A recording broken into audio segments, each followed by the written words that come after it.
I was there the night a man smiled at Bumpy Johnson, shook his hand, and called him brother. That same man was wearing a wire, and I knew it before anyone else in that room did. Not because I'm smarter than you, not because I have some gift, but because I spent 30 years learning to read people the way most men read newspapers. Every single morning, looking for the story underneath the story. And what I'm about to tell you took me a lifetime of danger, loyalty, and betrayal to understand. So if you think you know how to spot a liar, a traitor, or someone who is not who they claim to be, stop, because you probably don't. And in the world I came from, that mistake didn't cost you money. It cost you everything. My name doesn't matter. What matters is that for over a decade, I sat at the right hand of Ellsworth Raymond Johnson, the man the streets called Bumpy. I was his consigliere, his advisor, the one he called when a decision needed to be made that couldn't be made with emotion. I was not a killer. I was not an enforcer. My job was to think, to observe, to see things that other people missed. And in that world, in Harlem in the 50s and 60s, when the Cosa Nostra was reaching its fingers into every operation, every block, every numbers runner from 110th Street to Sugar Hill, the ability to identify a betrayer before he betrayed you was the difference between waking up tomorrow and not waking up at all. I'm telling you this not to glorify that world. I'm telling you this because what I learned applies to every single relationship you have right now.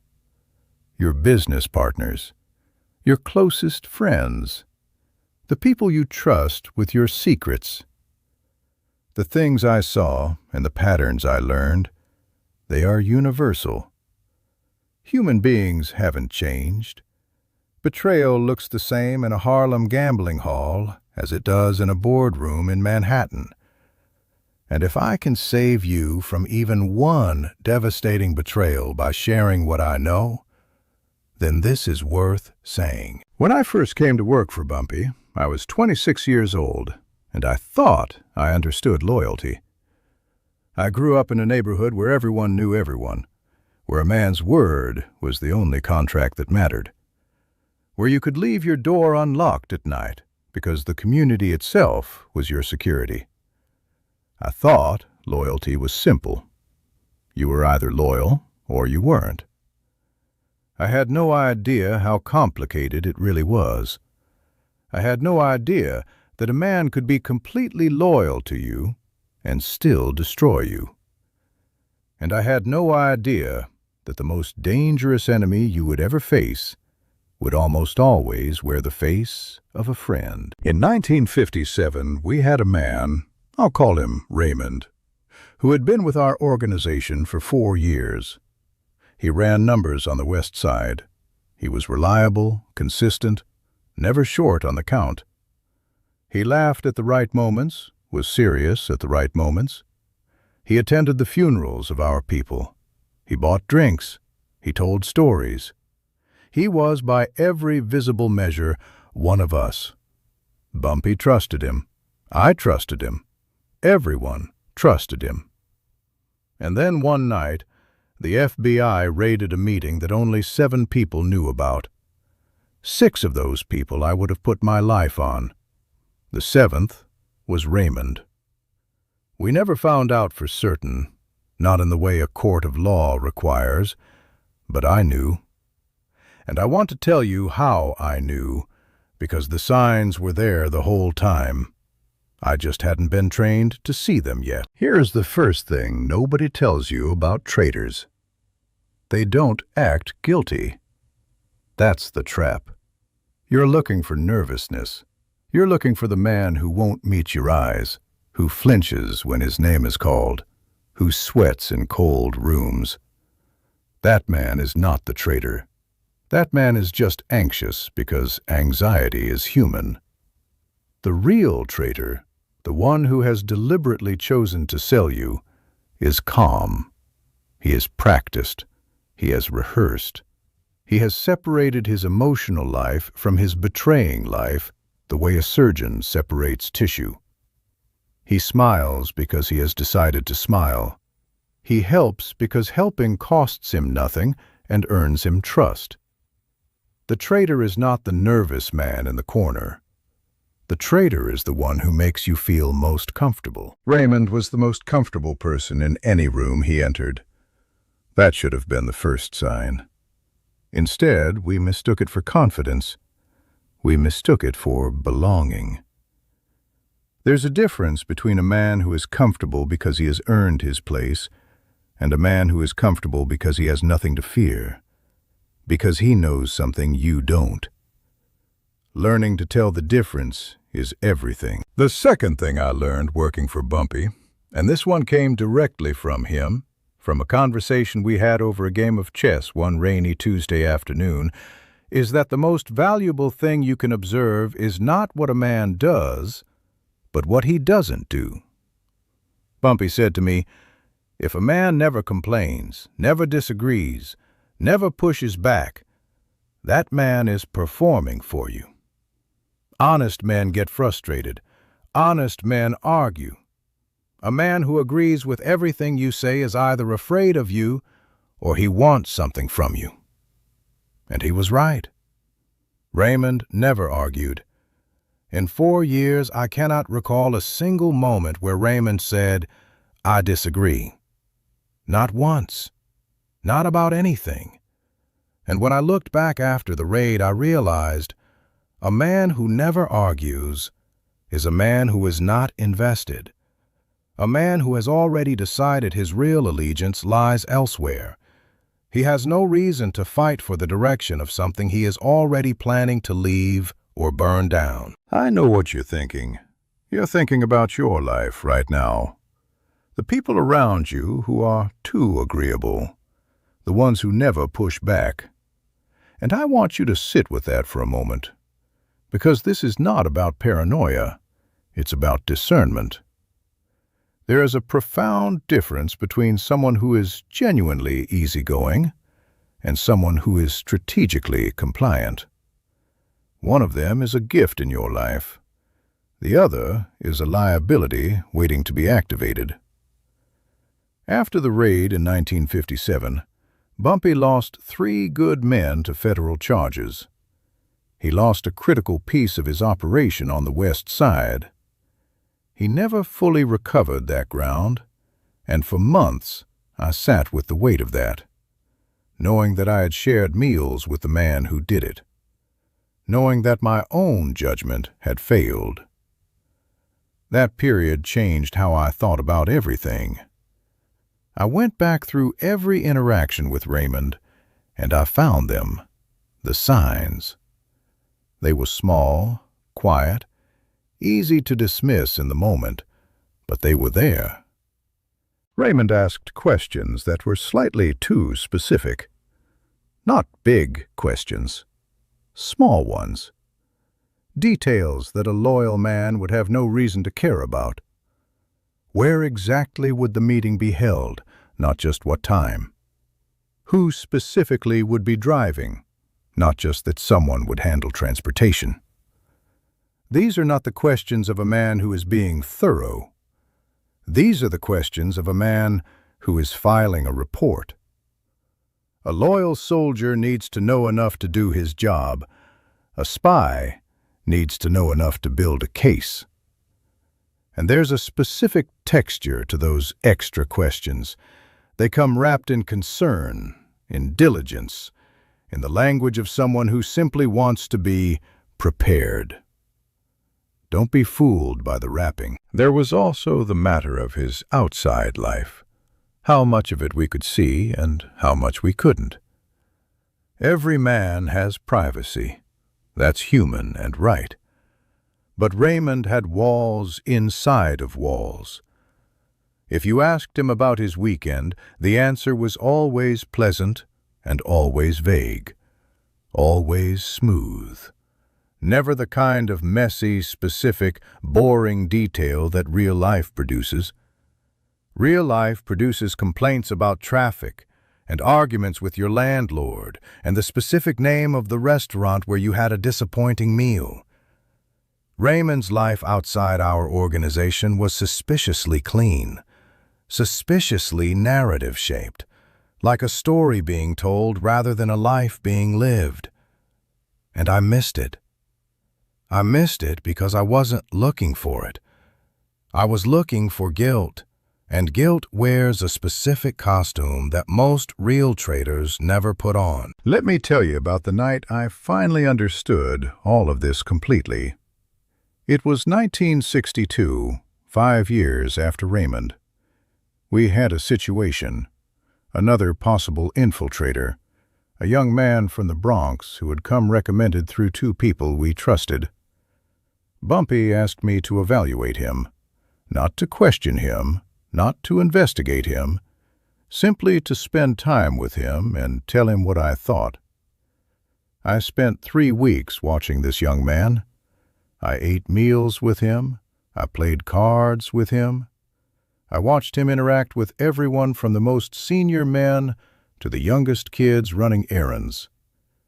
And at the end of 3 weeks, I told Bumpy he was clean, completely loyal.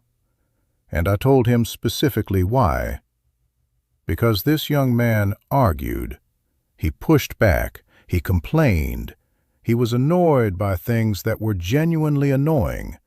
He was passionate about things in a way that was specific and personal and impossible to perform convincingly. His life outside had the beautiful messiness of reality.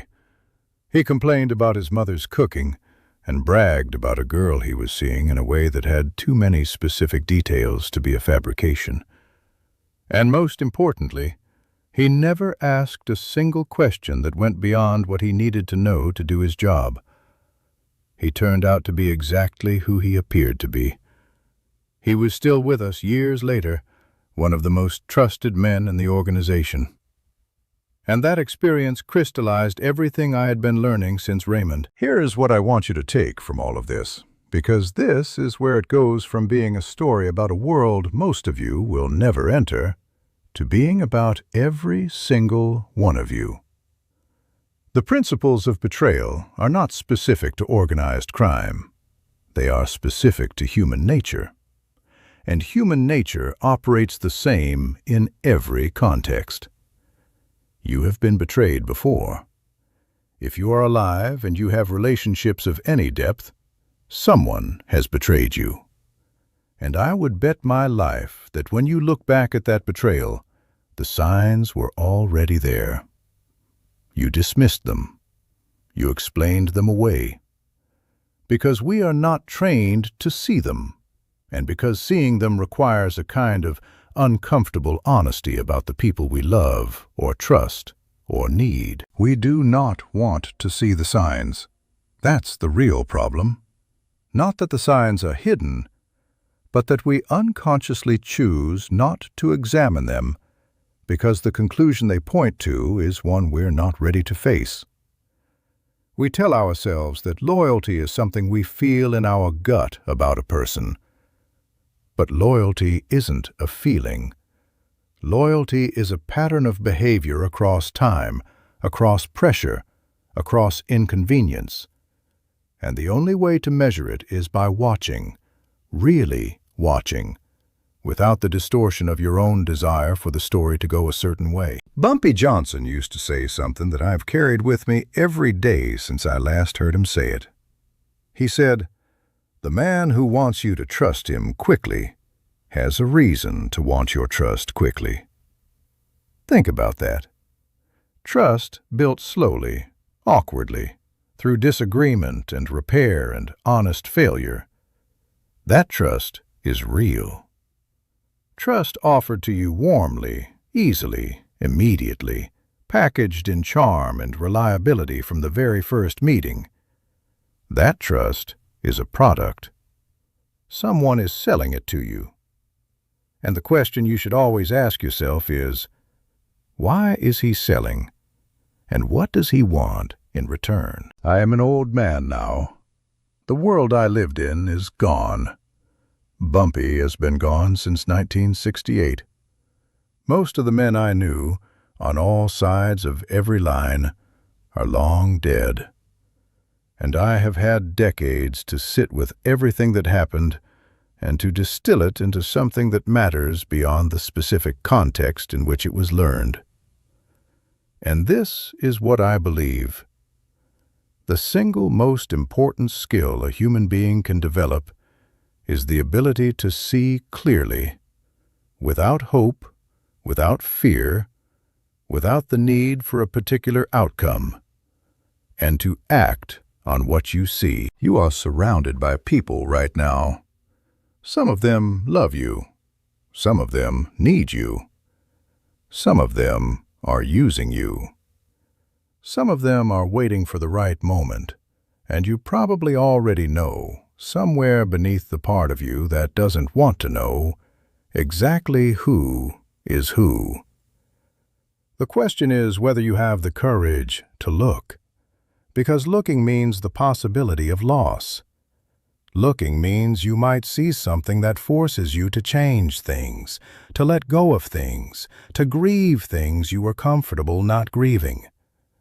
But I promise you, and I promise you this from 30 years of operating in an environment where the cost of not looking was sometimes a man's life, seeing clearly is not a loss. It is a gift you give yourself. Every day you spend close to someone who is not who they claim to be is a day stolen from you, from the people who actually deserve your trust and your time and your loyalty, from the life you could be building if you were building it with real people. Watch who argues with you. Watch who asks questions beyond what they need. Watch whose life outside of you has the messy, specific texture of something real. Watch who was comfortable too quickly, who agreed too consistently, who seemed to need your trust before they had earned it. Watch who shows up when there is nothing to gain. Watch the patterns, not the performances. And if you see something that troubles you, resist every instinct to explain it away. Sit with it. Ask the harder question. The world I came from was not a world I would recommend, but the education it gave me, I would not trade it for anything. Because in that world, the truth was the only currency that actually held its value. Everything else, the money, the power, the reputation, could disappear overnight. But the ability to see people clearly, to know who you were really dealing with, to read the room beneath the room, that never leaves you, and it will never fail you. If there is someone in your life right now that a quiet part of you is not sure about, this is your sign. Not to be paranoid, not to burn it down immediately, but to pay attention, to watch more carefully, to let time and pressure and inconvenience reveal what charm and proximity may have hidden. Because the truth about a person is always there. It always surfaces eventually. The only question is whether you are willing to see it before it's too late to do anything about it. I sat next to one of the most extraordinary men I have ever known. I watched him navigate a world of extraordinary complexity and danger with a kind of clarity that most people will never understand. And the thing that made him great, more than the courage, more than the intelligence, was that he refused to see people as he wished they were. He saw them as they were. And in doing that, he made real loyalty possible. Because when you stop rewarding the performance of loyalty and start demanding the real thing, the people who offer you the real thing finally have the space to be seen. See clearly, trust slowly, and never mistake comfort for safety.